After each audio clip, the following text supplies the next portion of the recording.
નમસ્કાર બધાને. આ લેક્ચરમાં આપણે મુક્ત પતન અથવા જે અચળ પ્રવેગી ગતિ છે, જે પૃથ્વીના ગુરુત્વાકર્ષણ બળના લીધે અથવા પૃથ્વીના જે ગુરુત્વાકર્ષણ પ્રવેગ છે, ગુરુત્વાકર્ષણ પ્રવેગ જી, એના કારણે જે ગતિ થાય છે અચળ પ્રવેગી ગતિ, એનો આપણે અભ્યાસ કરીશું. બરાબર. આજે જે દાખલા ચાલશે, દાખલા મોસ્ટ આઈએમપી દાખલા છે અને દાખલા પૂછાવાના મેક્સિમમ ચાન્સીસ છે. બરાબર. ચલો આગળ વધીએ. આપણે તો રકમ વાંચીએ. આપણે શું કહે છે જુઓ, એ જ ઊંચાઈના. હવે રકમમાં છે ને મેં મોસ્ટલી આંકડા નથી આપ્યા, સંજ્ઞા આપેલી છે. સંજ્ઞા એટલા માટે આપી કે તમને થોડીક વધારે ખબર પડે. આંકડા આપશો તો દાખલો હજી ઇઝી થઈ જશે. જો આંકડા આપી દઉં તો દાખલો ઘણો ઇઝીલી સોલ્વ થઈ શકે અને તમને એક્ઝામમાં રકમ આપી એટલે કે આંકડા આપીને પૂછી શકે અથવા સિમ્પલ એચ વી એ બધી પ્રવેગ અથવા સમયની સંજ્ઞા આપીને પણ દાખલા પૂછી શકે. તો મેં અહીંયા સંજ્ઞા પસંદ કરી છે. બરાબર. તમને સમજાવવા માટે ચલો સમજીએ. તો એચ ઊંચાઈના ટાવર પરથી એક પદાર્થને વી જેટલા વેગથી ઉધ્વ દિશામાં ફેંકવામાં આવે છે. જો શું છે, જો માનો કે ટાવર છે, ધારો કે ટાવરની ઊંચાઈ છે એચ, રકમમાં આપણને આપેલી છે. આ જમીન છે, આ ટાવર છે. માનો કે કોઈ પથ્થર છે અથવા કોઈ પદાર્થ છે, એને શું કર્યું જુઓ. હવે એને જે પદાર્થ છે એને વી જેટલા વેગથી ઉપર ફેંકો. નોર્મલી આપણે દાખલામાં શું કરીએ મુક્ત પતનમાં કે પદાર્થને એમ જ નીચે ફેંકી દઈએ, પણ આમાં થોડુંક અલગ કર્યું છે. આમાં શું કર્યું છે, જે પદાર્થ છે એને ઉપર ફેંકો છે, એને પાછું ઉપર. જો ઉપર મારે મોકલવો હોય, પદાર્થને ઉપર મોકલવો હોય તો મારે ડેફિનેટલી કંઈક એને વેગ આપવો પડશે. તો કેટલો વેગ આપ્યો? વી જેટલા વેગ આપ્યો. ટૂંકમાં એક પથ્થર છે, બરાબર. માનો કે એક વ્યક્તિ છે એ પથ્થરને ઉપર તરફ ઘા કરે છે, ઉપર તરફ ફેંકે છે. બરાબર. એચ ઊંચાઈના ટાવર પરથી, ટાવરની ટોચ પરથી ઉપર તરફ ફેંકે છે. બરાબર છે. તો ક્વેશ્ચન શું છે? તો ક્વેશ્ચન આવો છે, પદાર્થને મહત્તમ ઊંચાઈ પર પહોંચવા લાગતો સમય. ટૂંકમાં આ જે પદાર્થ છે આપણને ખબર છે ઉપર ફેંકો છે, એટલે એવું નહીં કે પૃથ્વીના જે ગ્રેવિટેશન છે એમાંથી છટકીને બહાર નીકળી જશે, એવું નહીં થાય. બરાબર છે. પથ્થર ધીમે ધીમે ઉપર જશે. ક્યાં સુધી ઉપર જશે? તો જ્યાં સુધી એની પાસે વેગ છે ત્યાં સુધી ઉપર જશે. હવે તમને ખબર છે કોઈ વસ્તુને ઉપર મોકલવી હોય તો ગ્રેવિટી એનો વિરોધ કરે, અને જ્યારે વસ્તુ નીચે આવતી હોય ત્યારે ગ્રેવિટી એનો સપોર્ટ કરે. આજે વી વેગનો દડો વી વેગ ધરાવતો જે ગોળો છે, પદાર્થ છે, બરાબર છે, એ ધીમે ધીમે જાય છે ઉપર. ગ્રેવિટી લાગે રહી છે, પદાર્થ જાય છે ઉપર. તો આપણને સીધી વાત ખબર છે કે અહીંયા પદાર્થનો વેગ ધીમે ધીમે ઘટતો જશે. તો અત્યારે વેગ વી છે, એક સમય પછી કેટલો હશે? 10 ઘટી જશે. બીજી સેકન્ડ હજી 20 ઘટી જશે. બીજી સેકન્ડ 30 ઘટી જશે. વી કેટલો છે એના પર ડિપેન્ડ કરે. વી 50 છે, 60 છે, 10 છે, 20 છે, કેટલો વેગ છે એ આપણે ધારી શકીએ નહીં, કારણ કે આપણે રકમમાં આંકડો આપ્યો નથી.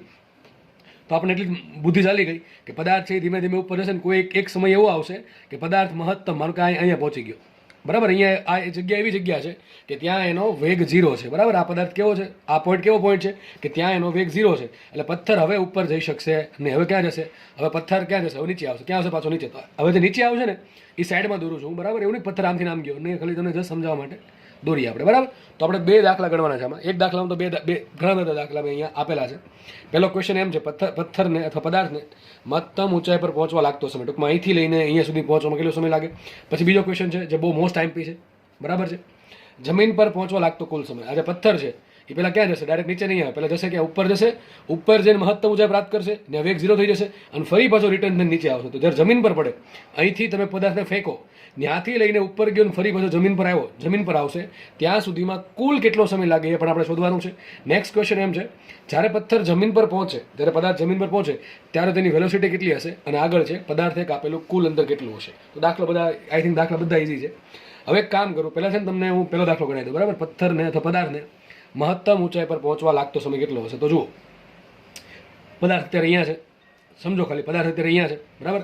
માનો તમને એક્ઝામમાં બધા દાખલા નહીં પૂછે, કોઈ એક પૂછશે. આ 4-5માંથી અથવા આની સિવાયના કોઈ પણ એક દાખલો પૂછશે. એટલે આ દાખલો આવડી ગયો, બધા દાખલા આવડી જશે. સમજો, ધ્યાનથી સમજો તો. બરાબર. તો સમજો, હવે આપણે પથ્થર અત્યારે ટોચ પર છે, એને શું કીધું છે? પહેલો ક્વેશ્ચન એમ છે, પદાર્થને મહત્તમ ઊંચાઈ પર પહોંચવા લાગતો સમય. તો પદાર્થ અત્યારે અહીંયા છે, મહત્તમ ઊંચાઈ આ છે. તો મારા આ ભાગનું જ કામ છે. મારા આ ભાગનું જે નીચે આવે છે એ ભાગનું અત્યારે કોઈ કામ નથી. તો પહેલો દાખલો ગણવા માટે આપણે દોરીએ આકૃતિ. શું થશે? કે આકૃતિ આવી થશે. બરાબર છે. કે આપણો ટાવર છે. બરાબર. નાનકડી આકૃતિ દોરીએ. આ માનો કે પદાર્થ છે, કેટલો વેગ છે એનો? વી જેટલો વેગ છે. અને માનો કે પદાર્થ અહીંયા સુધી પહોંચે છે. આ એનું શું છે? મહત્તમ ઊંચાઈ છે. આ કયો પોઈન્ટ છે? મહત્તમ ઊંચાઈનું. આ ટાવર મને હાઈટ આપી છે, કેટલી આપી? એચ આપી. કેટલી ટાવર હાઈટ આપી છે? એચ આપી. ચલો હવે દાખલો ગણવાનો છે. હવે તમને ખબર છે જ્યારે આ ટાઈપના દાખલા હોય કે જેમાં દિશા આવતી હોય, એમાં તમારે એક વસ્તુ ધારવી પડે. હંમેશા યાદ રાખજો, આ ટાઈપના દાખલા ગણવાની શરૂઆત ક્યાંથી કરવી? પહેલું દોરો આકૃતિ. થઈ ગયું આકૃતિ. બીજું સ્ટેપ શું? તો બીજા સ્ટેપમાં તમારે દિશા નક્કી કરવી પડશે. તમારે ઉધ્વ દિશા ધન લેવી છે કે અધો દિશા ધન લેવી, એ આપણા પર ડિપેન્ડ કરે છે. બરાબર છે. ઉધ્વ દિશા ધન લેવી તો પણ ચાલે, અધો દિશા ધન લ્યો તો પણ ચાલે. નોર્મલી તમે કોઈ પણ લઈ શકો. અને એક દાખલામાં અલગ અલગ બે અલગ અલગ દાખલા એક જ દાખલા ભલે હોય પણ એમાં અલગ અલગ કેસીસમાં અલગ અલગ ડાયરેક્શન લો તો ચાલશે. એક વખત ઉધુ દિશા ધન લીધી તો બીજી વખત અધો દિશા ધન લ્યો તો કંઈ ફરક પડે નહીં. આપણે જે જવાબ આવે એ જવાબને તમને સમજતા આવડવું જરૂરી છે. જવાબમાં પ્લસ માઇનસ આવે તમને ખબર પડવી જોઈએ કે શું કામ માઇનસ આવ્યું અને શું કામ પ્લસ આવ્યું છે એ ખબર પડવી જોઈએ. હવે વાત કરીએ આપણે આ દાખલાની. ચલો તો એક કામ કરો, આમાં તમે ઉધુ દિશા ધન લઈ શકો છો અને અધુ દિશા ધન લઈ શકો છો. તમને જે પણ સારું લાગે એ લઈ શકો. તમને ગણાવવા માટે હું કોઈ પણ લઈ શકું છું. હવે હું એવું વિચારું છું કે પદાર્થ માટે આપણે કામ કરીએ. આખા દાખલામાં છે ને, આખા દાખલામાં હું એવું ધારી લઉં છું અધો દિશા ધન. જો હજી કહું છું આખા દાખલામાં હું એવું ધારી લઉં છું. એવું નહીં આખા દાખલામાં ધારવું જરૂરી છે. તમે આ ભાગમાં કે ગણતરી કરી શકો, બીજા ક્વેશ્ચનમાં અલગ દિશા ધારીને ગણતરી કરી શકો, કાંઈ ફરક પડે નહીં. હું ધારી લઉં. ચલો હું તમને સમજાવવા માટે ધારી લઉં છું. મારે બેમાંથી એક ધારવું જ પડશે, પાક્કું છે. કાં તો મારે અધો દિશા ધન ધારવી પડશે, કાં તો મારે ઉધ્વ દિશા ધન ધારવી પડશે. તો માની લો હું ધારી લઉં છું અધો દિશા ધન. અધો દિશા કેવી ધારી લઉં છું? ધન. હવે આપણે હું છે ને આમ દર્શાવીશ આને આ પ્રમાણે. જે ડાઉનવર્ડ ડાયરેક્શન છે પોઝિટિવ છે, બરાબર. તો વિચારો પદાર્થનો પ્રારંભિક, હવે તમે આગળ ભૂલી જાઓ, ખાલી આટલું જ વિચારો ને પદાર્થ ઉપર જાય છે. એનો પ્રારંભિક વેગ કેટલો? એટલે લખું છું પ્રારંભિક વેગ v0. v0 બરાબર કેટલો? 0 આવશે કે નહીં આવે? નહીં. પદાર્થને ઉપર મોકલવો હોય તો પ્રારંભિક વેગ 0 હોય જ ન શકે. મને કે પેન છે મારે ઉપર મોકલવી છે તો પ્રારંભિક વેગ 0 હશે? કોઈ દિવસ નહીં. તો મારા હાથમાં જ રહેશે. આને મારે કંઈક વેગ આપવો પડે, બરાબર. વેગ આપીશ તો ઉપર જશે. તો પ્રારંભિક વેગ કેટલો છે? પ્રારંભિક વેગ છે v, બરાબર ને. પદાર્થને v જેટલા વેગથી ફેંકો તો પ્રારંભિક વેગ v છે. હવે પ્રારંભિક વેગ v છે પણ કઈ દિશામાં છે? ઉપર તરફ છે. ઉપર તરફ હોય તો કેવું લેશો આપણે? માઇનસ. કારણ શું? મેં અધો દિશા ધન ધારી છે. તમે આની જગ્યાએ એમ ધાર્યું હોત ને ઉધ્વ દિશા ધન તો તમારે v લેવો પડે પ્લસ, પણ હું શું લઈશ? માઇનસ લઈ. તો v0 લઈશ માઇનસ, બરાબર છે. શોધવાનું શું છે? પદાર્થને મહત્તમ ઊંચાઈ પર પહોંચવા કેટલો સમય લાગે? તમારા સમય શોધવાનો છે. આ સમય શોધવાનો છે. ચલો અહીંયા વેગ કેટલો હશે? અંતિમ વેગ. અંતિમ વેગ 0 હશે કે નહીં? કેમ? પદાર્થ ઉપર જાય છે, જેમ જેમ જેમ ઉપર જશે એનો વેગ ઘટતો જશે. એક સમય એવો આવશે પદાર્થનો વેગ 0 થઈ ગયો તો ન્યાય એનો અંતિમ વેગ થઈ ગયો 0. ચલો અંતિમ વેગ 0 છે તો અંતિમ વેગ મને આપ્યો 0. ચલો પ્રવેગ કેવો લાગે? તો પ્રવેગ એક જ લાગે, a બરાબર પ્લસ g. કેવો પ્રવેગ લાગે? કેમ પ્લસ જી લીધું? અધો દિશા ધન હોય તો તમારે જોવાનું જ નહીં. એ બરાબર શું મૂકવાનું? પ્લસ જી મૂકવાનું. પદાર્થ ઉપર જાય નીચે જાય એ આપણે કંઈ લેવા દેવા છે? જીને કાંઈ લેવા દેવા છે નહીં. જી ક્યાં લાગે? હંમેશા નીચે તરફ લાગે. નીચે દિશા ધન તો જી ધન થઈ ગયું. ચલો આટલી ખબર પડી ગઈ. હવે વિચાર, તમારી પાસે પ્રારંભિક વેગ છે, તમારી પાસે અંતિમ વેગ છે, તમારી પાસે પ્રવેગ છે. સૂત્ર કયું વપરાય? કયું સૂત્ર વપરાય? અરે આ તો ખબર પડવી જોઈએ ને. સૂત્ર કયું આવશે? v બરાબર v0 પ્લસ at. આપણે સૂત્ર મૂકીએ. ચલો v કેટલા મૂકશો? v મૂકશો 0. ઓકે. v0 કેટલા મૂકશો? માઇનસ વી પ્લસ રાખો એમને. એ બરાબર કેટલા મૂકશો? Plus g into T. તો મળી જશે કે નહીં મળી જાય? આ વી લાવવા બધું. તો વી બરાબર શું આવશે? જીટી. તો વી બરાબર જીટી હોય તો ટી બરાબર શું થાય? V upon g. શું છે? ટી બરાબર વી અપોન જી. મતલબ આપણને એક ક્વેશ્ચન સોલ્વ થઈ ગયો. એક ક્વેશ્ચન આપણો સોલ્વ થઈ ગયો. શું કે માનો કે પદાર્થને તમે વી જેટલા વેગથી ફેંકો છો તો કેટલા સમયમાં મહત્તમ ઊંચાઈ પહોંચી જશે? ટી બરાબર વીના છેદમાં જી જેટલા સમયમાં. કેટલા સમયમાં? ટી બરાબર વીના છેદમાં જી જેટલા સમયમાં પદાર્થ અહીંથી અહીંયા પહોંચી જશે. બરાબર છે. તો આ તમને સમય મળી ગયો. ચલો માનો કે તમને એમ પૂછ્યું હોત, માનો કે આ દાખલામાં તમને એમ પૂછ્યું છે કે પદાર્થ કેટલી ઊંચે સુધી પહોંચશે વધુમાં વધુ, તો તમને આવડે કે ન આવડે? વિચારો. મારો ક્વેશ્ચન સાંભળો અને તમારો મગજ દોડાવવાનું ચાલુ કરો. હું શું કહું છું? પદાર્થ સેમ દાખલો, ખાલી એટલું કહું છું તમને કે જે પ્રમાણે તમે પદાર્થની મહત્તમ ઊંચાઈ પહોંચો સમય શોધ્યો છે એ પ્રમાણે પદાર્થ વધુમાં વધુ ટાવરથી અહીંથી કેટલો ઉપર જઈ શકે. તો મારે શોધવું છે અંતર કઈ રીતે મળે? અરે સાહેબ આરામથી. મારી પાસે પ્રારંભિક વેગ છે, મારી પાસે અંતિમ વેગ છે, મારી પાસે પ્રવેગ છે. સૂત્ર કયું મૂકીશ? સૂત્ર મૂકીશ આ v² માઇનસ v0² બરાબર 2ad. બસ તમારે આમાં ખાલી કિંમત મૂકવાની છે. બસ તમારે ખાલી આમાં કિંમત મૂકવાની છે. તમને ડી મળી જશે. ડી કેટલો મળશે? v²/2g. સોરી, આ આટલું જાતે કરી નાખજો. આ એક્સ્ટ્રા કરાય, બરાબર છે. તમને પ્રશ્ન પૂછાય કે ટાવરની ટોચ પરથી આપણે પદાર્થને વી જેટલા વ્યક્તિ ઉપર ફેંકો, બરાબર છે. તો વધુમાં વધુ કેટલી ઊંચાઈ પ્રાપ્ત કરતો? કેટલી આવશે? v² માઇનસ v0² બરાબર 2ad. એમાં વી તો ચલો 0 મૂકવાનું છે, v0 મૂકવાનું છે માઇનસ વી. જો આ માઇનસ એમને રહેશે, આ માઇનસ આગળ એમને રહ્યું અને v0 જગ્યાએ શું મૂકવાનું છે? Minus v. એનો વર્ક કરશો એ પ્લસ v² જ થાય. આગળ શું જવાબ આવશે? 0 માઇનસ v². એવો જવાબ જ આવશે. બરાબર એમને 2 એમને એ શું આવશે? એ બરાબર આવશે પ્લસ જી. અને ડીને કરતા બરાબર તમને ડી મળશે. તમને ડી માઇનસ મળશે. ડી માઇનસ શું બતાવે? તમને આવો જવાબ આવશે તમારો ડી બરાબર v²/2g. તમારો જવાબ આવો આવશે. બરાબર. હવે ઘણા કહેશે આ તો અંતર છે. નહીં, આ સ્થાનાંતર. શું છે? આ સ્થાનાંતર. તમે આ જે સમીકરણ મૂકી, તમે અચળ પ્રયોગી ગતિના કોઈ પણ સમીકરણ વાપરો, એમાં તમને જે ડી મળે શું મળશે? સ્થાનાંતર મળશે. આ આપણા કેસમાં અંતર સ્થાનાંતર સરખું છે, પણ આ માઇનસ શું બતાવે છે? માઇનસ એમ બતાવે છે કે જે સ્થાનાંતર થયું એ માઇનસ દિશામાં થયું. માઇનસ દિશા એટલે કઈ? અધો દિશા ધન છે. તો માઇનસ દિશા કઈ હોય? ઉધ્વ દિશા. એટલે મેં તમને કીધું ને, તમને મિનિંગ સમજ પડવો જોઈએ માઇનસનો અને પ્લસનો. આ ડી બરાબર, ઘણા લોકો માનો કે તમે આમ લે ઉધ્વ દિશા ધન, તમને ડી બરાબર શું મળે? v²/2g મળે. અને તમે અધો દિશા ધન લેશો તો તમને ડી બરાબર મળશે માઇનસ v²/2g. માઇનસ શું બતાવે? અધો દિશા ધન છે, ઉધ્વ દિશા ઋણ ઋણ છે અને પદાર્થ માટે ડી ઋણ છે, મતલબ કે સ્થાનાંતર ઋણ દિશામાં થયું. તો એક દાખલો આપણે સોલ્વ કર્યો. ચલો એક દાખલો આપણે સોલ્વ થઈ ગયો. બીજો દાખલો સોલ્વ કરીએ. પદાર્થને જમીન પર પહોંચવા કુલ કેટલો સમય લાગે? ચલો એ હું અલગ પેજમાં ગણું છું. તો નેક્સ્ટ આપણે શોધવાનું છે પદાર્થને જમીન પર પહોંચવા કુલ કેટલો સમય લાગે. આપણે આવું વિચારશું. વિચારો, માનો કે પદાર્થ અહીંથી સ્ટાર્ટ કરે છે, પછી અહીંથી પાછું ક્યાં ઉપર જાય, ઉપરથી પાછું ક્યાં આવશે? નીચે આવશે. સમજો ભાઈ, આ દાખલો બે સોલ્વ થઈ શકે, બે દાખલો સોલ્વ થઈ શકે. હું તમને ઇઝી રીત કરાવું છું, તો ફટાફટ થઈ રીત કરાવું છું. પદાર્થ અત્યારે અહીંયા છે હાલમાં, બરાબર. પદાર્થ ક્યાં જાય છે? ઉપર જાય છે. ધીમે ધીમે ઉપર જાય છે. ક્યાં આવશે? મહત્તમ ઊંચાઈ પર પહોંચશે.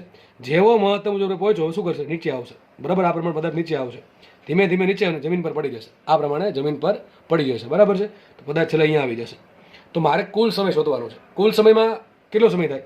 પદાર્થે જેવું અહીંથી સ્ટાર્ટ કરી હતી ટાવરની ટોચ પરથી, ત્યાંથી લઈને પછી ઉપર ગયો, ઉપરથી ફરી પાછો નીચે આવે છે. તો આ મારો બધો સમય ધારો કે નામ આપી દઉં છું ટી. શું નામ આપી દઉં? ટી આપી દઉં છું નામ, બરાબર છે. જો આ સમય કયો હતો? આ સમય મળ્યો ટી બરાબર વી. ચલો T1 નામ આપી દેવાના. આ T1 શું હતો? અહીંથી લઈને અહીંયા જવાનો સમય હતો. જો આટલો સમય કેટલો? T1 છે. આટલો સમય T1 છે, બરાબર છે. હવે આપણે કયો સમય શોધવાનો છે? અહીંથી લઈને ફરી પાછો જમીન પર નીચે પડે ત્યાં સુધીમાં કુલ કેટલો સમય લાગે? સૂત્ર કયું? જુઓ, તમારી પાસે પ્રારંભિક વેગ છે, આ સર પ્રારંભિક વેગ છે. શું તમારી પાસે અંતિમ વેગ છે? ના, અંતિમ વેગ નથી. પદાર્થ જમીન પર કેટલા વેગથી પડે એ મને ખબર નથી. ચલો તો આપણે v² - v0² બરાબર 2AD સૂત્ર વાપરી નહીં શકીએ. પછી v બરાબર v0 + AD આ ચાલશે? આ પણ નહીં ચાલે. કારણ શું? કારણ એ છે કે તમને અંતિમ વેગ શું છે ખબર નથી, બરાબર. પદાર્થ અહીંયાથી સ્ટાર્ટ કરે છે, ફરી પાછો જમીન પર નીચે આવે છે. તો અહીંયા જ્યારે પડે છે, જમીન પર પાછો પડશે, ત્યારે આ એનો પ્રારંભિક વેગ થઈ ગયો. આખી ગતિ માટે પ્રારંભિક વેગ આ છે, અંતિમ વેગ આ છે, બરાબર. પ્રારંભિક વેગ આ છે અને અંતિમ વેગ આ છે, બરાબર. એટલે ખબર પડી ગઈ. હવે વિચારો, પદાર્થ આખી ગતિ કરે છે ત્યારે જમીન પર જ્યારે પડે છે ત્યારે અંતિમ વેગ શું છે? વી. અંતિમ વેગ કેટલો છે આપણને ખબર નથી. પદાર્થ જમીન પર કેટલા વેગથી પડે આપણને ખબર નથી. તો આપણે આ સમીકરણ વાપરી શકશું નહીં. ચલો, કારણ કે મારી પાસે વી નથી, અંતિમ વેગ નથી. ચલો પછી બીજું સમીકરણ કયું યાદ આવે? આ આવે v² - v0² બરાબર 2AD. આ વાપરી શકશું? આ પણ નહીં વાપરી શકીએ. કારણ શું? મારી પાસે અંતિમ વેગ નથી. તો સર એક જ વિધું કયું? d બરાબર v0t + RT શું કહીને આપણે વાપરી નાખીએ. હવે મારે શોધવાનું છે, સમય શોધવાનું છે. તો સમય અહીંયા આવે છે ને અહીંયા આવે છે, બે જગ્યાએ સમય આવે છે. તો કંઈ નહીં, આપણે તો કંઈક કરશું, બરાબર. હવે એ બરાબર તો શું મૂકવાનું છે? +g અથવા -g. આપણે એવું ધારશું અધો દિશા ધન છે, તો એ બરાબર +g મૂકશું. વાત કરીએ ડીની. ડી શું છે? આ સમીકરણમાં ડી શું છે? જો તમને અહીંયા ખબર નહીં પડે, તકલીફ બહુ પડશે. જે સમીકરણ લખ્યું છે d બરાબર v0t + ½ મને એક વસ્તુ પાકી ખબર પડી કે આપણે આ સમીકરણનો યુઝ કરીને દાખલો ગણવાનો છે. તો d બરાબર v0t + ½ ચલો હવે એ સમીકરણ વાપરવા માટે મારે આ સમીકરણનો ઉપયોગ કરીને મારે ટી શોધવાનું છે. ટી શોધવા માટે મારે ત્રણ વસ્તુની જરૂર પડે. તો ડી ની એક, v0 ની એક એની. ચલો v0 રકમમાં આપ્યું છે v, પ્રવેગ આપણને આપ્યું હતું +g બરાબર +g અથવા -g. વાત કરીએ ડી ની. ડી શું છે? ડી શું છે? ડી સ્થાનાંતર છે. ડી શું છે? જ્યારે પણ તમે આ સમીકરણનો ઉપયોગ કરો, d બરાબર v0t અથવા v² - v0² 2AD, ટૂંકમાં જ્યાં પણ d આવે છે એ d શું છે? ડિસ્પ્લેસમેન્ટ છે, સ્થાનાંતર છે, ડિસ્ટન્સ નથી, અંતર નથી. શું છે? સ્થાનાંતર છે. તો તમારે આ જે ગતિ થઈ છે, આ ગતિ થઈ આખી ગતિ, એ આખી ગતિ દરમિયાન તમારે કિંમત કોની મૂકવાની? સ્થાનાંતરની. તો સ્થાનાંતર કોને કહેવાય? વિચારો, સ્થાનાંતર કોને કહેવાય? આને સ્થાનાંતર કહેવાય? ઉપર ગયો નીચે ના, આને તો આખું અંતર કહેવાય. સ્થાનાંતર કોને કહેવાય? આ એનું પ્રારંભિક સ્થાન, આ એનું હકીકત અહીંયા પડશે, સાઈડમાં નહીં પડે. તો મેં તમને જસ્ટ સમજાવવા માટે બાજુ દોર્યો છે, બધા પડશે અહીંયા. તો એનું પ્રારંભિક સ્થાન આ છે, અંતિમ સ્થાન આ છે, બંને જોડતી લાઈન સીધી લાઈન આ થઈ ગઈ. તો આ થઈ ગયું સ્થાનાંતર. કયું સ્થાનાંતર આવશે? h આવશે. સમજ પડે કે ન પડે? બહુ મસ્ત પોઈન્ટ છે, સમજ પડવો ફરજિયાત છે, નકર આગળ કંઈ ખબર નહીં પડે. હજી કહું છું d બરાબર v0t + ½ એમાં જે d આવે છે, d શું છે? d સ્થાનાંતર છે. હવે d સ્થાનાંતર કોને કહેવાય? તો પદાર્થ પ્રારંભમાં અહીંયા હતો, આખી ગતિ કરીને જમીન પર પડ્યો. જમીન પર પડે છે, તેનું પ્રારંભિક સ્થાન ક્યાં હતું? ટોચ પર હતું. અંતિમ સ્થાન ક્યાં છે? જમીન પર છે. બંને જોડતી લાઈન શું હશે? ટાવરની ઊંચાઈ. તો ટાવરની ઊંચાઈ કેટલી? h છે. તો મારા કેસમાં સ્થાનાંતર છે કેટલું છે? h જેટલું છે. શું છે સ્થાનાંતર? h જેટલું છે. હવે દાખલો ગણીએ આપણે. સાઈડમાં નાની દુર્દવ આકૃતિ તમારે સમજણ માટે કે માનો કે આ ટાવર હતો, બરાબર છે. પદાર્થ અહીંયા હતો, આનું પ્રારંભિક સ્થાન છે. કેટલા વ્યક્તિ ઉપર ગયો? તો v જેટલા વ્યક્તિ ઉપર ગયો, બરાબર. તો પદાર્થ અહીંયા જમીન પર પડે છે. આ ક્યારે જમીન પર પડે ત્યારની વસ્તુ છે, બરાબર છે. આ જમીન પર પડે ત્યારની વસ્તુ છે. જમીન પર કેટલા વ્યક્તિ પડે અત્યારે આપણને ખબર નથી. જોકે મળી જાય આરામથી, પણ આપણે શોધવા શું કામ જવું? બરાબર. કારણ કે દાખલો બીજી રીતે થતો હોય તો પછી એ દાખલો ગણવાની જરૂર નથી. પદાર્થ જમીન પર કેટલા વ્યક્તિ પડે, હા એ તમને પૂછવું હોય, જોકે પૂછ્યું જ છે, જમીન પર પહોંચે ત્યારે વેગ કેટલો, એ આપણે અલગ રીતે ગણશું. પણ આપણે આ જે દાખલો છે એ આ વેગનો ઉપયોગ કર્યા વગર શોધવાનો છે, બરાબર. એકદમ ઇઝી રીતે થશે. આવું પદાર્થ જશે ઉપરથી પાછું ક્યાં નીચે આવ્યો તો આ પ્રમાણે થશે. તો સ્થાનાંતર કેટલું થશે આ કેસમાં? એક કામ કરી નાખું, ધારી લઉં અધો દિશા ધન. શું ધારી લઉં છું? નીચે તરફની દિશા ધન છે. તો એ બરાબર શું આવશે? +g આવશે. ચલો આગળ વાત કરીએ. પ્રારંભિક વેગ શું આવે? તો પ્રારંભિક વેગ કેટલો છે? એનો v છે. પ્રારંભિક વેગ છે v, પણ કઈ દિશામાં? ઉપર તરફ. ઉપર તરફ હોય તો શું આવશે? માઇનસ આવશે. કારણ શું? ઉપર તરફ છે તો ઉધ્વ દિશા ઋણ થઈ ગઈ, કારણ કે આપણે અધો દિશા ધન ધારી છે, તો ઉધ્વ દિશામાં જેટલી બી રાશિ આવશે કેવી આવશે? ઋણ આવશે. એટલે v0 માઇનસમાં આવ્યું. v અંતિમ વેગ શું છે લખવાની જરૂર છે નહીં, કારણ કે આપણે શોધવો પડે, શોધવાનો આપણે કોઈ ઇન્ટરેસ્ટ છે નહીં. વાત કરીએ ડી ની. ચલો ડી બરાબર શું આવશે? એક વસ્તુ પાકી થઈ ગઈ. આ પદાર્થનું પ્રારંભિક સ્થાન છે, આ પદાર્થનું અંતિમ સ્થાન છે, તો સ્થાનાંતર કેટલું થાય? પ્રારંભિક સ્થાન ને અંતિમ સ્થાન. હવે જો ભલે ઉપર ગયો પણ સ્થાનાંતર તો આને જ આટલું સ્થાનાંતર થયું, તો સ્થાનાંતર કેટલું આવશે? h જેટલું આવશે. હવે ક્વેશ્ચન એમ થાય સર ડી બરાબર h લેવું કે માઇનસ h લેવું? એ કેમ ખબર પડે? આમ ખબર પડે. જો સ્થાનાંતરની દિશા ક્યાં હોય? પ્રારંભિક સ્થાનથી અંતિમ સ્થાન તરફ. સ્થાનાંતર હશે આ દિશામાં. પ્રારંભિક સ્થાનથી અંતિમ સ્થાન તરફ. સ્થાનાંતર હંમેશા ક્યાં હોય? પ્રારંભિક સ્થાનથી અંતિમ સ્થાન તરફ હોય. તો સ્થાનાંતર કઈ દિશામાં છે? નીચે તરફની દિશામાં છે. સ્થાનાંતર નીચે તરફની દિશામાં છે, તો આપણે નીચેની દિશા ધન જ ધારી છે, તો ડી બરાબર શું લઈશું? પ્લસ એચ લઈશું. શું લઈશું? ડી બરાબર પ્લસ એચ લઈશ. તમે ભૂલથી ડી બરાબર માઇનસ એચ લીધું, આખો દાખલો ખોટો. બરાબર. ચલો આપણે સમજીએ. હવે સૂત્ર કયું વાપરશું આપણે? ડી બરાબર v0t plus half at square. આપણે સૂત્ર વાપરશું આના પરથી લખવાનું છે. જ્યાં પણ લખું આવું આના પરથી, મતલબ કે જ્યારે નેક્સ્ટ સ્ટેપ લખીને ત્યારે આપણે જે આપણો કેસ છે એ લાગુ પાડી દેવો. ચલો સૂત્ર કયો? આ મેન સૂત્ર છે, ડી બરાબર v0t plus half at square. હવે એમાં હું શું કરીશ? ડી બરાબર શું મૂકીશ? ડી બરાબર પથ્થર જે છે એ ઉપર ગયો, પછી બધું નીચે આવ્યો, તો એ કેસમાં સ્થાનાંતર થયું એચ જેટલું ને અધુ દિશા ધન છે, એટલે સ્થાનાંતર થશે ધન. તો ડી બરાબર શું છે? Plus h. તો અહીંયા આવશે plus h is equal to v0 શું આવશે? v0 આવશે માઇનસ વી. શું આવશે? Minus v. કારણ શું? પદાર્થ જાય છે ઉપર ને ઉપર દિશા ઋણ ધારી છે, એટલે આવશે minus v into t plus half એમને એ બરાબર આવશે plus g into t square. આ તમારું સમીકરણ બની ગયું. બરાબર છે. આ તમારું સમીકરણ બની ગયું. આટલું આવડી જાય, દાખલો અડધો પૂરો થઈ ગયો. બરાબર. બીજો દાખલો. હવે આપણે ટી શોધવાનું છે, તો કામ કરીએ, થોડુંક વ્યવસ્થિત આને સમીકરણ લખીએ. તો જુઓ, આ ટુ અહીંયા ગુણ નાખું બે બાજુ, તો શું આવશે? અને આખું પદ આ બાજુ લઈ લો, તો શું આવશે? સમીકરણ કંઈક આવું આવશે ને, gt square is equal two અહીંયા આવશે માઇનસ 2vt માઇનસ 2h બરાબર 0. બરાબર કે નહીં? સમજ પડી જાય મેં શું કર્યું? ફરીથી કહું છું, આ બે અહીંયા ગુણ નાખ્યા અને આ 2h વાળો પદ આ બાજુ લેવા, એટલે માઇનસ થઈ ગયું, તો તમારું આ સમીકરણ બની ગયું. હવે આ સમીકરણમાં તમારે ટી શોધવાનું છે. હવે આ સમીકરણમાં તમારે ટી શોધવાનું છે. ટી ડાયરેક્ટ મળશે નહીં. આવું તમે ધોરણ 10માં શીખીને આવ્યા છો ભાઈ. આ ટાઈપનું સમીકરણ તમે ધોરણ 10માં શીખીને આવ્યા. તમે હું એક સાઈડમાં કહી દઉં, તમે શું શીખીને આવ્યા છો? તમે આવું શીખીને આવ્યા છો કે માનો કે કોઈ સમીકરણ છે ax square plus bx plus c બરાબર 0. તો આ સમીકરણમાં એક્સની કિંમત શું હોય? એક્સ બરાબર હોય minus b plus or minus under root b square minus 4ac/2. આ બધાને આવડતું હશે, બધાને આવડતું હશે આ બધી વસ્તુ. બરાબર છે. આટલું તો હું એવું એક્સપેક્ટ કરી શકું કે તમને આટલું આવડતું હશે. તો ax square plus bx plus c બરાબર 0 હોય તો એક્સનું કિંમત શું મળે? Minus b plus or minus under root b square minus 4ac/2. હવે આ જે સમીકરણ છે ને, આપણે હવે આ સમીકરણ આપણે શોધવાનું છે. આપણે આ સમીકરણમાં એક્સ મળે એ પ્રમાણે આ સમીકરણમાં આપણે ટી મળશે. કારણ કે આ કોના જેવું? આના જેવું છે. જો આના જેવું છે. આ કોના જેવું? આને જેવું. A t square plus b t plus c બરાબર. દેખાય કે નહીં? સમજ પડે? સરખાવતા આવડો ભાઈ, તમે સરખાવતા આવડવું જોઈએ. આ x square plus bx plus c બરાબર આટલું હોય તો ટી સ્ક્વેર, એક્સ સ્ક્વેરનો સહગુણક એ છે, એક્સનો સહગુણક બી છે, અને ખાલી પદ છે એ સી છે. તો એ જ રીતે ટી સ્ક્વેરનો સહગુણક જી છે, અને ટીનો સહગુણક માઇનસ 2a છે, અને છેલ્લું પદ છે એ સી છે. તો લખી શકાય અહીંયા એ બરાબર શું આવશે? એ બરાબર જી આવશે. બી બરાબર શું આવશે? આવું પદ આવશે માઇનસ 2v, અને સી બરાબર આવશે માઇનસ 2h. આ તમે ધોરણ 10માં શીખીને આવ્યા છો. બરાબર છે. Minus ax square plus bx plus c બરાબર 0 હોય તો સમીકરણ શું આન્સર શું આવશે? ટી બરાબર શું આવશે? પહેલાં લખી નાખવાનું minus b plus or minus under root b square minus 4ac/2a. આ એનો જવાબ થઈ ગયો. આપણે કિંમત મૂકીએ ટી બરાબર, ચલો માઇનસ એમ રાખો, બી કેટલા આપ્યા? માઇનસ 2v, તો અહીંયા આવશે minus 2v plus or minus under root b square એટલે માઇનસ 2v નો વર્ગ, માઇનસ 2v નો વર્ગ થાય 4v સ્ક્વેર માઇનસ 4 એમ રાખો. એ કેટલા છે? જી. એ મૂકો જી. અને સી કેટલા છે? સી છે માઇનસ 2a. સી છે માઇનસ 2a. છેદમાં આવશે 2 ઇન્ટુ એ. 2 ઇન્ટુ એ કેટલા છે? જી. બરાબર કે નહીં? તમે જે સરખાવવાનું છે, જે ટી સ્ક્વેરનો સહગુણક છે એ છે, જે ટીનો સહગુણક છે આખો બી છે, માઇનસ સહિત પ્લસ માઇનસ સહિત, અને છેલ્લું પદ છે એ સી છે. તો બસ આપણે મૂકવાની છે કિંમત minus b plus or minus under root b square minus 4ac/2a. Just કિંમત મૂકી દો, તમારો જવાબ આવી ગયો. થોડુંક સાદું રૂપ આપીએ જીવાને થોડુંક. માટે શું મળશે? માટે ટી બરાબર, જો માઇનસ માઇનસ પ્લસ થઈ જશે તો અહીંયા આવશે 2v પ્લસ ઓર માઇનસ એમને રાખીએ under route 4v square plus minus minus plus 4 દુ 8 એટલે 8gh. બરાબર ને? 4v સ્ક્વેર પ્લસ 4 દુ 8 8gh/2g. બરાબર. હવે અલગ પેજમાં ગણતરી કરું. જુઓ શું મળ્યું? આખો પદ લખી નાખું છું અહીંયા. ટી બરાબર આવ્યા 2v plus or minus under route 4v² plus 8gh ભાગ્યા 2g. આવો આપણને કંઈક આન્સર મળ્યો, બરાબર, સિમ્પલ મેથેમેટિક્સની. હવે આમાં હજી કંઈક સાદું, જો તમને ઓપ્શનમાં આવું આપ્યું ટીક કરી દેવાનું, કેટલો સમય લાગશે. માનો કે આવું ન આવ્યું તો એ લોકો શું કરશે ખબર, હજી જો અહીંયા 4 છે ને અહીંયા 8 છે, હજીમાંથી 4 કોમન નીકળે. હવે 4 વર્ગમૂળમાંથી કોમન નીકળે તેને પહેલાં વર્ગમૂળ આપવું પડે. યાદ રાખો, તમે કોઈ પણ વસ્તુ કોમન કાઢો ને તેને ઘાત આપવી પડે. કેટલી ઘાત? અડધી ઘાત કહેવાય. તો હું આમાંથી 4 કોમન કાઢીશ તો પહેલાં મારે એને વર્ગમૂળ આપવું પડે. અને 4 નું વર્ગમૂળ શું થાય? 2. તો આમ પણ લખાય t બરાબર 2v પ્લસ ઓર માઇનસ. આમાંથી 4 કોમન કાઢી નાખો તો શું વધશે? 12 આવશે, એટલે 2 થઈ જશે. 2 ની અંદર શું વધશે? v² plus 2gh. v² plus 2gh ભાગ્યા આવશે 2g. બધાને 2 2 વડે ભાંગી નાખો, તમારો જવાબ આવી ગયો.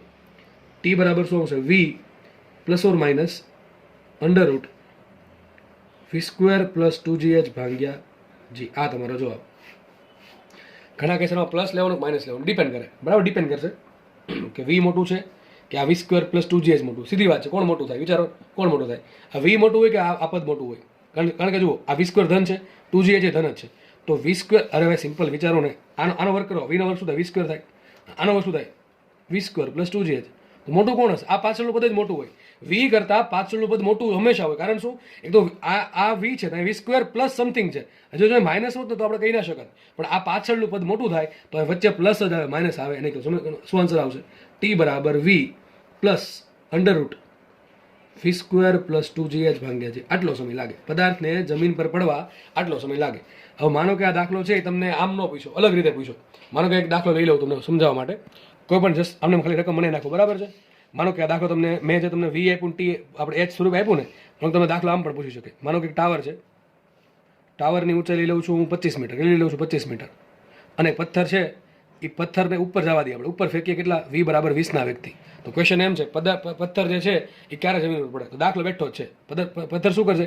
પહેલાં ઉપર જશે ને પછી પાછું નીચે આવશે. તો અહીંયા જે નીચે પડશે તો કેટલા સમયમાં નીચે પડે આપણે શોધવાનું. સૂત્ર શું આવશે? આ સૂત્ર આવશે. ચલો મૂકીને ટ્રાય કરી જોઈએ શું આન્સર આવે. જો t બરાબર, ચલો v કેટલા આપ્યા મને? v રકમમાં આપ્યા છે 20, તો v લેશું 20 પ્લસ, જો ઘણા કહેશે v માઇનસ નહીં મૂકવાના. અરે આ જવાબ છે, આમાં આ કિંમત મૂકીને પછી આન્સર આવેલ છે. આ પ્લસ માઇનસ મૂકીને પછી આન્સર આવેલ છે. એટલે v બરાબર 20 જ લેવાના, માઇનસ લેવાના નહીં. સમજ પડે? હા, અહીંયા માઇનસ આવ્યું હોય તો -20 લે, પણ ખાલી v આવ્યું છે.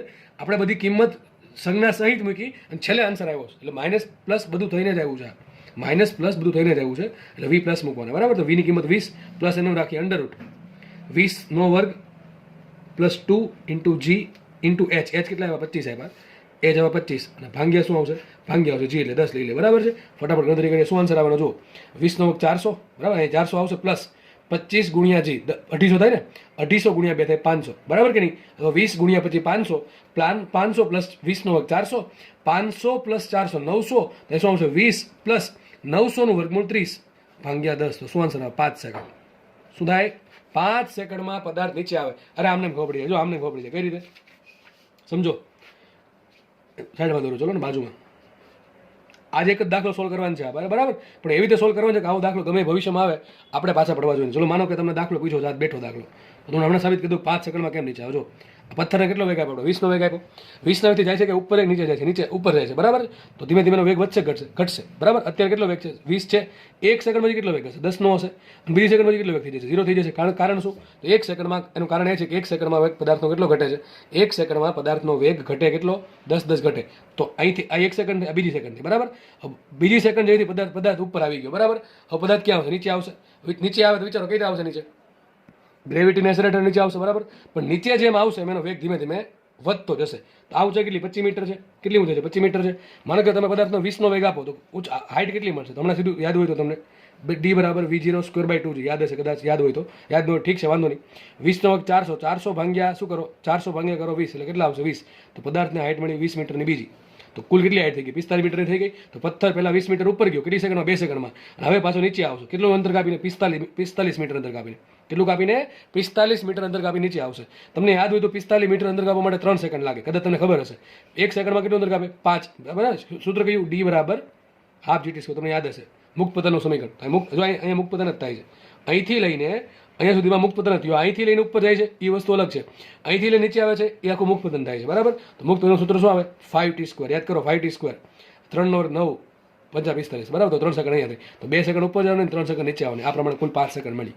તો આ પ્રમાણે દાખલો સોલ્વ થાય. તો આપણે શું કરશું, આ પ્રમાણે દાખલો કરશું. તમને મોસ્ટલી રકમમાં આવું વસ્તુ આપીએ છીએ બરાબર. દાખલો એ સોલ્વ થઈ ગયો. પદાર્થ છે આટલા સમયમાં નીચે આવશે, પદાર્થ છે એ આટલા સમય બાદ જમીન પર પાછો પડશે. ચલો ત્રીજો ક્વેશ્ચન શું હતો, ફટાફટ સોલ્વ કરીએ. ત્રીજો ક્વેશ્ચન એમ છે, પદાર્થ જ્યારે જમીન પર પહોંચે ત્યારે એનો વેગ કેટલો હશે. ચલો કેટલા મળશે, આરામથી મળી જાય. જો હું તમને હિન્ટ આપી દઉં છું આમાં. તો હિન્ટમાં એવું છે કે તમારે શોધવાનું છે પદાર્થ જ્યારે જમીન પર પહોંચે ત્યારે તેનો વેગ કેટલો હશે. ચલો તો ત્રીજો ક્વેશ્ચન લખીએ. જમીન પર પદાર્થનો વેગ કેટલો હશે એ શોધવાનું છે. ચલો કઈ રીતે મળશે વિચારો. તમારો પ્રારંભિક યુગ આ છે, તમારો પ્રારંભિક યુગ છે ધારો કે વી, બરાબર છે. પ્રારંભિક વી છે, પદાર્થ જશે ઉપર જઈને મહત્તમ ઊંચાઈ પ્રાપ્ત કરીને બધી બાજુ ક્યાં નીચે આવશે, બરાબર. અહીંયા આવી ગયો. અમારે વિડેશ, ધારો કે પદાર્થ જમીન પર પડે ત્યારે વિડેશ વેગ ધરાવે છે. હવે ઘણા કહે છે વી કેનું ધારું, અહીંયા હું વી ધારત તો અહીંયા શું ધારત પાછું, એટલા માટે મેં અલગ અલગ ધાર લીધું. અહીંયા તમે રકમમાં વી આપ્યા છે. ધારો કે પદાર્થ જમીન પર વિડેશ એટલા વેગથી પડે છે. તો આ શું છે, જમીન પર વેગ. ધારો કે પદાર્થનો જમીન પર વેગ કેટલો છે, વિડેશ છે. પદાર્થનો પ્રારંભિક વેગ કેટલો, ચલો લખું અહીંયા. પ્રારંભિક વેગ કેટલો, v0 બરાબર શું લેશું, -v. કેમ -v, હવે તમને ખબર પડી જવી જોઈએ. અધો દિશામાં કઈ ધારી છે, અધો દિશા ધન ધારી. ચલો એ કેટલા મૂકશું, +g મૂકશું. વિચારો. અને એનું સ્થાન કેટલું થાય, પદાર્થ ઉપર જે નીચે આવે, પદાર્થ જ્યારે જમીન પર પડે ત્યાં સુધીમાં એનું સ્થાનાંતર કેટલું થશે. સ્થાનાંતર હમણાં કીધું તો એ જ d બરાબર શું હશે, +h. શું હશે, d બરાબર +h. આગળના દાખલામાં આપણે સમય શોધો, અહીંયા આપણે વેગ શોધવાનું છે. તમારે પાસે એવું કોઈ સમીકરણ છે કે જેમાં પ્રારંભિક વેગ હોય, અંતિમ વેગ તો શોધવાનો છે. પ્રારંભિક વેગ હોય, પછી પ્રવેગ હોય, સ્થાનાંતર હોય અને અંતિમ વેગ શોધવાનો છે. હા સર, કયું સૂત્ર, v² - v0² બરાબર 2ad પરથી, બરાબર કે નહીં. બુદ્ધિ ધીમે ધીમે ચાલવા લાગશે, ધ્યાનથી જોશો ને તો, બરાબર છે. આપણે v² શોધવાનું છે, અંતિમ વેગ શોધવાનું છે. v² બરાબર શું મૂકીશું, v' મૂકીને. આ v, જો આ સૂત્ર આપણું મેન સૂત્ર છે. આમાં કિંમત મૂકશું આપણે, આમાં કિંમત આપણા દાખલા પ્રમાણે મૂકવાની, બરાબર. તો આ v શું છે, અંતિમ વેગ છે. આપણા કેસમાં અંતિમ વેગ કેટલો, v કે v'. આ v પ્રારંભિક વેગ છે ને, આપણા કેસમાં v' અંતિમ વેગ છે. તો v બરાબર શું મૂકીશું, v' મૂકીશ, બરાબર. v² માઇનસ એમને v0. ચલો v0 શું છે, v0 છે પ્રારંભિક વેગ. આપણા કેસમાં પ્રારંભિક વેગ છે v, આપણે લેશું કેટલા, -v, કારણ કે ઉપર તરફ જાય છે. તો v0 ની જગ્યાએ શું મૂકીશ, માઇનસ મૂકીશ, બરાબર. જો આ માઇનસ કયું છે, આ માઇનસ તો એની આગળનું માઇનસ છે. અને મેં v0 બરાબર શું મૂક્યા, v0 બરાબર મૂક્યા -v, બરાબર. તો -v² બરાબર એમને આ 2 એમને એ બરાબર મૂકીશ g, અને d બરાબર શું મૂકીશ, h મૂકીશ. શું મૂકીશ, d બરાબર h મૂકીશ. થઈ ગયું આટલું. આગળ વધીએ. ચલો હવે શું કરશું જુઓ. તો v² -v નો શું થાય, -v નો વર્ગ થાય v². v² -v², બરાબર કે નહીં. આ માઇનસને કોઈ ફરક નહીં પડે, કારણ કે શું થઈ ગયું, આ -v નો વર્ગ v² થાય, બરાબર. એટલે આ માઇનસ એમ રહેશે, = 2gh. તો સાબિત થયું v² બરાબર શું આવશે, v² + 2gh. માટે v' બરાબર શું આવશે, √ v² + 2gh. શું આવશે, v² + 2gh. આ થઈ ગયો અંતિમ વેગ. પદાર્થનો અંતિમ વેગ કેટલો હશે, આટલો હશે. કેટલો હશે, આટલો, બરાબર. આપણે હમણાં દાખલો તમને યાદ ગણ્યો હતો, બરાબર. કયો દાખલો, આ 25 મીટરનો ટાવર છે, 20 ના વેગથી પદાર્થને ફેંકો તો કેટલી સેકન્ડ લાગી હતી, 5 સેકન્ડ લાગી હતી ને. ચલો મને એમ કહેવામાં પદાર્થને જમીન પર પડશે ત્યારે વેગ કેટલો છે, તો મૂકે કિંમત આમાં. v' બરાબર, ચલો v કેટલા મૂક્યા, 20. v કેટલા હતા, v હતા 20 નો વર્ગ 400 + 2g એટલે 20 થઈ ગયા, ઇન્ટુ h કયા હતા તમે આપ્યા હતા 25. તો 25 ગુણ્યા 20 થાય 500. 500 + 400 900. એનું વર્ગમૂળ શું આવે, 30 આવે કે ન આવે. ચલો 30 હું તમને સાબિત કરી દઉં. જુઓ, તમને મેં હમણાં સમજાવ્યું હતું. પદાર્થ પહેલા ઉપર જશે 1 સેકન્ડમાં, અત્યારે વેગ 20 છે, 1 સેકન્ડ પછી વેગ 10 હશે, છેલ્લે વેગ થઈ જશે 0, બરાબર. પદાર્થ અહીંયા આવી ગયો, કેટલું અંદર કાપ્યું પદાર્થ, 20 મીટર અંદર કાપ્યું. હવે પદાર્થ અહીંયા પહોંચો, બરાબર. પદાર્થ અહીંયા છે, ત્યાંથી ક્યાં જમીન પર આવવું છે. હવે તમને ખબર છે પદાર્થને કુલ સમય લાગે છે 5 સેકન્ડનો, એમાં અહીંયા 2 સેકન્ડ લાગે, અહીંયા કેટલો લાગે, 3 સેકન્ડ લાગે. અત્યારે વેગ કેટલો, 3 છે, સોરી અત્યારે વેગ કેટલો, 0 છે. પદાર્થને જમીન પર અહીંથી લઈને અહીંયા આવવામાં 3 સેકન્ડ લાગે છે. પદાર્થને અહીંથી લઈને અહીંયા સુધી પહોંચવામાં 3 સેકન્ડ લાગે છે. પદાર્થ અહીંયા વેગ કેટલો, 0 છે. 1 સેકન્ડ પછી વેગ કેટલો છે, 10 હશે.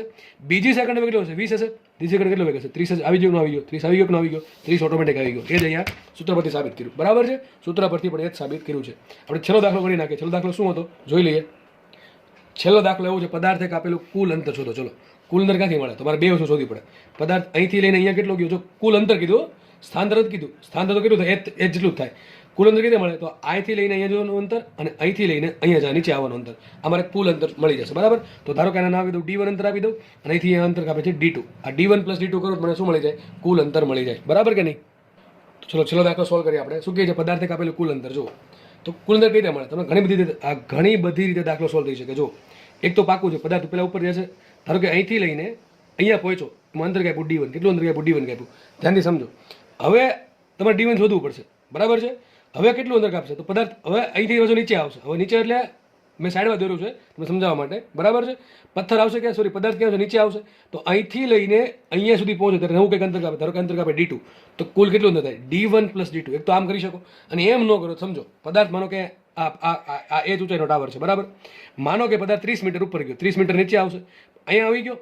હું એમ કહું છું પદાર્થ અહીંયા છે અત્યારે, માનો કે 30 મીટર ઉપર જાય, 30 મીટર નીચે આવશે એટલે અહીંયા પહોંચી ગયો. હવે પછી કેટલું અંતર કાપે, h કાપે, તો કુલ કેટલું અંતર થાય આ D1, આ અંતર D1 છે, અહીંથી લઈને અહીંયા સુધીનું અંતર D1 છે. ફરી પાછો અહીંથી લઈને અહીંયા સુધી આવે તો અંતર D1 જ હોય. કોમન સેન્સ દોસ્ત, 5 મીટર અંતર હોય, 5 મીટર પાછું નીચે હશે. તો અહીંથી લઈને અહીંયા સુધી, અહીંથી લઈને આ પોઈન્ટથી લઈને આ પોઈન્ટ સુધીનું અંતર D1 છે. ફરી પાછું જુઓ, આ પોઈન્ટથી લઈને આ પોઈન્ટ સુધીનું અંતર D1 છે, અને ફરી પાછું કેટલું અંતર કાપે, h અંતર કાપે કે ન કાપે, તો કુલ કેટલું અંતર કાપશે તો પદાર્થ કાપેલું કુલ અંતર બરાબર કેટલું આવશે. એક તો D1 અંતર ઉપર જવા કાપે અંતર D1, પ્લસ ફરી પાછું આ એ જ હાઈટ પર, ટાવર જેટલી હાઈટ પર પાછું આવા અંતર કાપશે D1, અને પ્લસ કેટલું કાપશે પાછું h કાપશે. બરાબર કે નહીં, સમજ પડી જાય શું બોલું છું. પદાર્થ અહીંયા ટાવર પર છે અત્યારે, ધારો કે 10 મીટર ઉપર ગયો, ફરી પાછો 10 મીટર નીચે આવશે, પાછું ક્યાં આવી ગયો, ટાવરની સીધમાં આવી ગયો. હવે પાછું કેટલું અંતર કાપશે, પાછું ટાવરની ઊંચાઈ જેટલું નીચે કાપશે. એટલે કુલ કેટલું અંતર કાપે, D1 અંતર ઉપર જવાનું, D1 અંતર નીચે આવવાનું, અને ફરી પાછું નીચે h અંતર કાપે. પદાર્થ છેલ્લે અહીંયા પહોંચે. તો શું આન્સર આવશે, કાપેલું કુલ અંતર કેટલું આવશે, 2D1 + h. કેટલું આવશે, 2D1 + h. હવે D1 શોધવું પડે. D1 આપણે હમણાં શોધવું છે, બરાબર છે. તમને યાદ હશે આ પ્રમાણે પદાર્થનો પ્રારંભિક વેગ v છે. પદાર્થ અહીંયા પહોંચી ગયો, અંતિમ વેગ શું છે એનો, અંતિમ વેગ 0 છે, બરાબર છે.